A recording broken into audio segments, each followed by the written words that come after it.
അല്ലേ?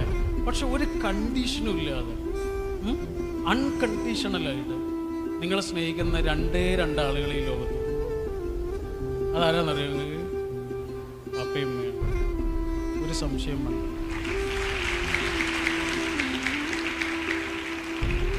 മാത്രമല്ല അവർക്ക് നമ്മളൊന്നും ചെയ്തു കൊടുക്കൊന്നും വേണ്ട, അവർ ഹാപ്പി ആവാൻ. അപ്പം ആർക്കാണെങ്കിലും നമ്മളെന്തെങ്കിലും ചെയ്തു കൊടുത്താലല്ലേ അവർ ഹാപ്പി ആവുള്ളൂ. പക്ഷെ വാപ്പക്കും ഉമ്മക്കും നമ്മളത് നന്നായാൽ മതി, അവർ ഹാപ്പി ആവും. അവർക്കൊന്നും കിട്ടുന്നും വേണ്ട.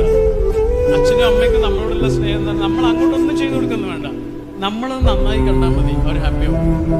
എന്നോട് എൻ്റെ ഒരു സുഹൃത്ത് ഈ അടുത്ത് ചോദിച്ചു, ജീവിതത്തിൽ ഏറ്റവും കൂടുതൽ സങ്കടപ്പെട്ടത് എന്നാണ്. ഞാനിങ്ങനെ ആലോചിച്ചു, ജീവിതത്തിൽ ഏറ്റവും കൂടുതൽ സങ്കടപ്പെട്ടത് എന്താണ്? സങ്കടമാണ് ഏതൊരു മനുഷ്യനും കൂടുതലുള്ളത്, അല്ലേ? സന്തോഷം എപ്പോഴെങ്കിലും വരുന്ന ഒരാൾ മാത്രമാണ്. സങ്കടം നമ്മുടെ വീട്ടിലുള്ള ആളാണ്, അയാളെപ്പോഴും കൂടെ. ഞാൻ ആലോചിച്ചു